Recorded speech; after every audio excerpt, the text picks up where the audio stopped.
Welcome in Cory Kinnan. He's also from BrownsWire.com. Wrote an article, What Stood Out from the All-22 Browns Win Over Texans. We're going to take a look at a couple of things. Cory, first thing we're going to look at that you delineated in the article, the RPO game. This is something Deshaun Watson is usually really, really good at, and he looked a little rusty in it. Yeah, he looked like a player who hadn't played in 700 days, that's for sure. So, but, we'll see what happens the last 5 games here as he gets, acclimated to a new city and back to live action again. Pressure is a hard thing to simulate.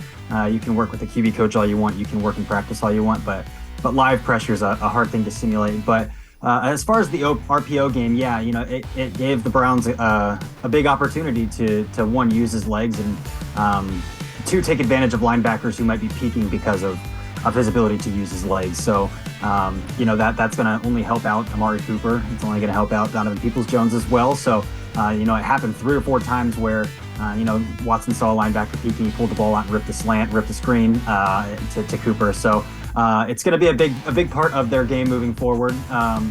But yeah, I think this was just the start, and we'll see what happens after, he can kind of knock some rust off. We'll see how the offense kind of flows against the Bengals this week, and then, just a 6-day week till the Ravens after that. So, yeah, the other thing that you saw in that, there's a lot of room in the middle of the field with the you could see from the All-22, those linebackers come flying up. And here's what I think you need to look for in that. When David Njoku is playing, he's going to be a guy that slips behind that, and he has the athleticism. Look at David Njoku running in the secondary against a safety. I like David Njoku in that matchup most times. Yeah, I mean, I've been a huge David Njoku guy well before this year. I've been on record to say I thought he deserved more opportunities the past 2 seasons as well. And last year especially, took advantage of every opportunity he got to lead into this role where he's breaking out now. So he's back this week. That he's a high jump national champion, so he's got the athleticism. He's a tremendous player, and he's really broken out this year. So I'm excited to see how he gels moving forward, especially as you were saying down the seam as these linebackers begin to account for a quarterback who has the ability to use his legs to extend plays and to be creative outside the pocket. Well, and that kind of goes into the next portion that we're going to look at in that All-22, running against lighter boxes. One of the things they're going to have to do is not stack the box. And take us through this.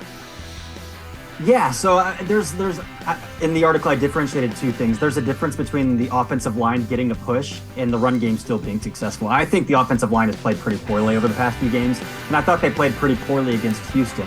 But Kareem Hunt and Nick Chubb still combined for about 5.5 yards a carry. Nick Chubb at 4.7, Kareem Hunt at about 6.2. So they still managed to chunk out big yards on the ground. They rushed for almost 200 yards. They called 30 designed run plays.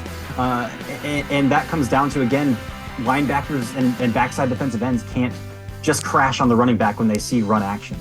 Because, again, we have a quarterback who has the ability to pull the ball out and run as well. So, those zone reads are becoming a big factor for the Browns now. They ran it, I think I counted 3 times this week. So that's going to hold backside ends. That's going to hold the eyes of the linebacker a little bit more and allow, even without the offensive line playing particularly well, it's going to allow for lanes to open up for Nick Chubb, who I think has the best vision of any running back and the lightest footwork of any running back in the league, and Kareem Hunt, who is the kind of battering ram to that recipe as well. So, it's going to get a lot easier sledding for Nick Chubb and Kareem Hunt down the line here. All right, we're going to look at a couple of things defensively from the All-22, and Greg Newsome graded out with his best game, and let's take a look at some of the things that you saw from Greg Newsome, especially this play here. Yeah, Greg Newsome's a twitchy athlete, like everybody in the secondary. I mean, Emerson not particularly isn't as twitchy, but he's long and he knows how to use that length. But it's good to see Greg kind of rebound. It's good to see these young players in general rebound after what's been just a bad year. I would say a step back for Jeremiah Owusu-Koramoah. A step back for Denzel Ward, a step back for some of these guys that were obviously like huge contributors for the defense a year ago. So it was good to see Greg. Again, it was the Texans. But again, who your opponent is doesn't really nullify what you're seeing, your ability to react and break on a football. So I'm hoping this is an opportunity for Newsome to return to form of where he was last year. As he was he made the all rookie team last year. So Yeah, it was good to see him build some confidence, and they're going to need him, as they go against Joe Burrow this week. And the Browns have had Joe Burrow's number in the past, so it'll be interesting to see. Jamar Chase is back this week, so the receiver workload that they're going to have to deal with is a little bit steeper this matchup around as well. So it'll be fun to watch Greg Newsome, Denzel Ward go up against Jamar Chase, T. Higgins, those guys. All right, one of the last things we'll look at in the All-22 from the article that you did, Jordan Elliott, Tony Fields, a new linebacker, and they were pretty good in the run game against the Texans.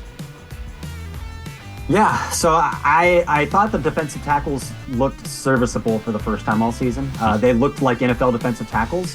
One that has to do with, I think Jordan Elliott played probably his best game as a pro.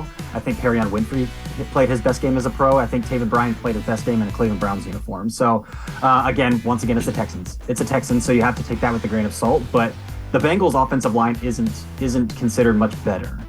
So we'll see kind of how that impacts. The Bengals do get a lot wider in the run game, so they run a lot of wide zone concepts that the Browns run as well. So that's going to stretch them a little bit better. But you mentioned Tony Fields as well, and Tony Fields has been playing a lot more over the past 2 weeks. So when they come out in base defense, 3 linebackers on the field, no nickel.